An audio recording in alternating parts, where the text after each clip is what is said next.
गुरुवार आहे आणि गुरुवारचा उपवास असल्यामुळे आम्ही आज गोड काहीतरी बनवायचं ठरवलं, तर त्यामध्ये आंब्याचा रस बनवावं असं ठरवलं. आंबे घरात नाही आहेत, तर मी खाली जाऊन आंबे घेऊन आले आणि आंब्याचा छान असा रस बनवला. हे केशर आंब्याचा रस आहे, आमचा आवडता केशरच आंबा आहे.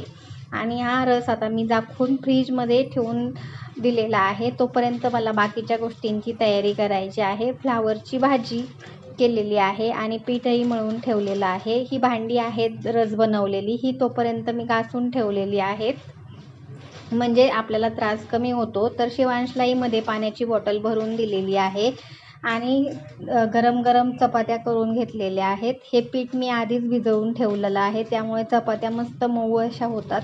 आता हे दूध आहे, थोडंसं चांगलं तापलेलं दूध आहे, यामध्ये मी काजू बदाम टाकून छान अशी रबडी बनवली.